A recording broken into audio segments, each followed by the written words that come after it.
అక్రమ సంబంధానికి భర్త అడ్డు వస్తున్నాడన్న నేపంతో ప్రియుడితో కలిసి భర్తను అతి కిరాతకంగా హత్య చేయించింది భార్య.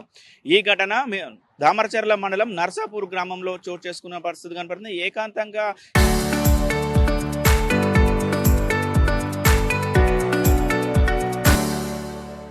ఏకాంతానికి భర్త అడ్డు వస్తున్నాడన్న ఉద్దేశంతో కూడా భార్య ప్రియుడు కలిసి ఎవరైతే భర్త ఉన్నాడో గోవింద్ను హత్య చేయాలని కూడా నిర్ణయించుకున్నాడు. పథకం ప్రకారం కొన్ని రోజులు వెయిట్ చేసిన పరిస్థితి. నిన్న రాత్రి గోవింద్ ఇంట్లో నిద్రిస్తున్న సమయంలో కూడా వీరిద్దరు కూడా గోవింద్ పై కూడా దాడి చేసి కూడా హత్య చేసిన పరిస్థితి. హత్య చేసిన తర్వాత కూడా ఎవరైతే ప్రియుడు శ్రీను సరోజ ఇద్దరు కూడా పరారైనటువంటి పరిస్థితి కనపడుతుంది. గోవింద్ తమ్ముడు మాత్రము ఫిర్యాదు చేశాడు. ఫిర్యాదు చేసిన నేపథ్యంలో కూడా దీనికి సంబంధించిన పోలీసులు రంగప్రవేశం చేసి విచారణ చేపడుతున్న పరిస్థితి కనపడుతుంది. వీరిద్దరు కూడా పరారులో ఉన్నటువంటి పరిస్థితి కనపడుతుంది. ముఖ్యంగా కూడా చాలా రోజుల నుంచి కూడా వీరిద్దరికి ఎవరైతే శ్రీను సరోజ ఉన్నారో వీరిద్దరు కూడా అక్రమ సంబంధం కొనసాగిస్తున్నారు. ఏకాంతానికి భర్త అడ్డు వస్తున్నాడన్న నేపథ్యంతో ఎటనైనా భర్తను తొలగించుకోవాలన్న ఉద్దేశంతో కూడా ఒక పథకం ప్రకారము ఈ హత్య చేసినట్టు కూడా పోలీసులు చెప్తున్నటువంటి పరిస్థితి కనపడుతుంది. మొత్తం కూడా ఎవరైతే వీరిద్దరు పరారులో ఉన్నారో పరారులో ఉన్న వారిని కూడా నిందితులను పట్టుకోవడానికి కూడా పోలీసులు పూర్తిగా దర్యాప్తు చేస్తున్నటువంటి పరిస్థితి, గాలింపు చర్యలు చేపడుతున్నటువంటి పరిస్థితి కనపడుతుంది.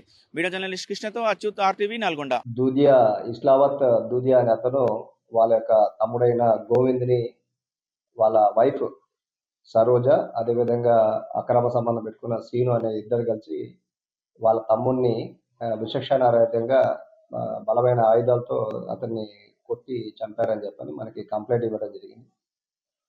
దీంట్లో భాగంగా మనము మర్డర్ కేసు అనేది సరోజ, మృతుడి యొక్క భార్య సరోజ, అదేవిధంగా అక్రమ సంబంధం పెట్టుకున్న సీను అనే ఇద్దరి మీద మనము మర్డర్ కేసు అనేది రిజిస్టర్ చేసి అందులో భాగంగా సీన్ ఆఫ్ ఎఫెన్స్ అనేది విజిట్ చేయడం జరిగింది. ఇందులో భాగంగా ఈరోజు పరిశోధన నిమిత్తం శవ పంచనామా అనేది కండక్ట్ చేశాము. ఈ బాడీని పోస్ట్ మార్టం నిమిత్తం డాక్టర్స్కి హ్యాండ్ ఓవర్ చేయడం జరిగింది. ఈ పోస్ట్ మార్టం ఇప్పుడే రీసెంట్గా అయ్యింది. దాన్ని బాడీ కూడా బంధువులకి హ్యాండ్ ఓవర్ చేశాము. నిందితులు ఏదైతే ఉన్నారో సరోజ, మృతుడి యొక్క భార్య సరోజ, అదేవిధంగా సీను అని చెప్పని ఇద్దరు పరారిలో ఉన్నారు. వారి యొక్క లొకేషన్స్, వారి యొక్క సీరియర్స్ అనేది దాన్ని ట్రాకింగ్ చేస్తున్నాం. ఒక 2 టీమ్స్ కూడా దాన్ని ఫామ్ చేసి నిందితుల్ని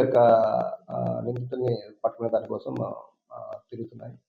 వారిని త్వరగా పట్టుబడి చేసి దీని యొక్క మెయిన్ కారణం ఏందనేది, ఈ మృత్యు యొక్క కారణం ఏందనేది ఫర్దర్ ఇన్వెస్టిగేషన్లో తెలుస్తుంది.